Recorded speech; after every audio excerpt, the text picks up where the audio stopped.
Ada ketakutan dari diriku sendiri kan lingkungan yang kotor ketika anak cucuku nanti lahir gitu. Ketika diving tuh ngelihat lautan Indonesia tuh super cantik, tapi makin kelamaan tuh banyak banget sampahnya. Cleaning up only is not enough.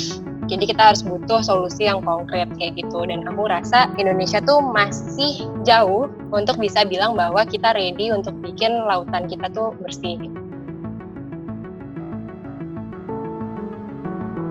Jadi Diverse Clean Action itu adalah sebuah organisasi. Kita sudah resmi menjadi yayasan di tahun 2017. Kita mulai sebagai komunitas di tahun 2015. Dan kegiatan kita itu ada dari mulai riset, terus kita ngelakuin clean up, kita ngelakuin community development di daerah pesisir dan pulau-pulau kecil di seluruh Indonesia. Dan juga kita kerjasama dengan perusahaan-perusahaan untuk memberikan solusi alternatif dari single-use plastic packaging. The biggest campaign for Diverse Clean Action up until now sih itu adalah No Straw Movement, karena kita berhasil bikin perusahaan restoran yang paling besar di Indonesia untuk tidak lagi menyediakan sedotan plastik sekali pakai. We started the campaign from 2016. Dulu belum ada sama sekali yang ngomongin sampah sedotan di Indonesia, padahal ternyata setelah kita lakuin riset kecil-kecilan, sampah sedotan itu banyak banget. Jadi kayak perharinya kita bisa memproduksi sampai 93 juta batang. Karena dari aku SMP, aku punya license diving, aku sering banget bergerak di lingkungan, berkegiatan di alam. Jadi aku udah kenal bahwa ada profesi yang dinamakan NGO workers atau yang research kayak gitu ya. Dari situ, tapi nggak nyangka bahwa bakal bikin sebuah NGO dan pas masih kuliah pula gitu kan. Aku belajar kebetulan teknik lingkungan di ITB, mengonekin antara hobiku diving, masalah yang aku sering temukan, dan apa yang aku pelajari di kelas gitu. Ngajak teman-teman yang emang punya satu visi dan pertanyaan yang sama, kita nekat pakai duit pribadi, kita bikin komunitas dulu, kegiatan dulu awalnya.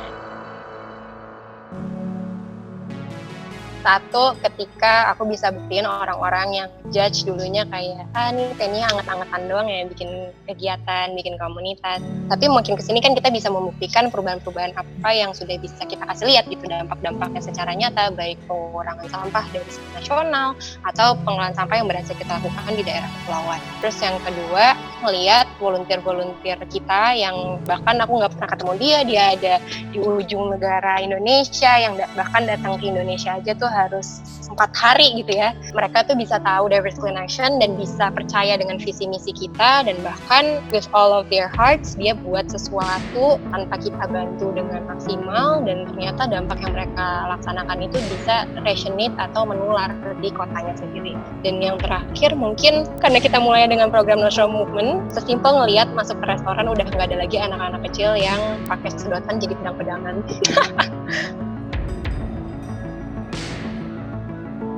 Masih perlu banget solusi lain yang diterapkan di seluruh negara, nggak cuma di 1 kota atau 10 kota saja. Jadi pastinya in long run kita pengen sistem pengelolaan sampah di Indonesia itu lebih baik dan terintegrasi. Jadi teman-teman kita yang tinggal di daerah pulau-pulau, di 17.000 pulau kecil kita itu tahu buang sampah itu kemana dan tidak akan lagi mencemari laut kita.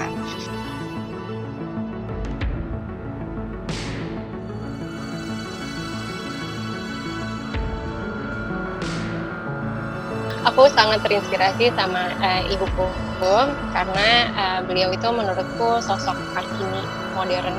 Beliau adalah career woman, berhasil di keluarganya dalam mendidik aku dan kakak adikku, dan beliau yang ngajarin aku dari dulu bahwa if you want to be happy, if you want to be pretty, ya yang penting kamu bahagia dengan pilihanmu, mau jadi apapun terserah, yang penting tanggung jawab. Dan juga kalau kamu nggak mau peduli kata orang, ya jangan lakukan itu juga ke orang lain. Jadi itu sesuatu yang aku pegang teguh sampai sekarang sih. Be confident with who you are. Apapun yang kamu mau capai, ketika kamu percaya pasti tercapai. Jangan pura-pura jadi orang lain hanya untuk didengarkan. As long as kita percaya sama apa yang kita mau katakan, kita percaya dan tahu alasannya apa, dan itu adalah hal baik gitu ya, pasti ada jalannya gitu. Kalau misalnya kita terlalu mikirin kata orang, misalnya kita terlalu quirky, kita terlalu nggak cantik, kita harus memikirkan penampilan gitu. Maksudnya aku tetap bisa menjadi diriku sendiri dan mendapatkan rekognisi atas apa yang aku kerjakan tanpa dilihat masalah penampilannya.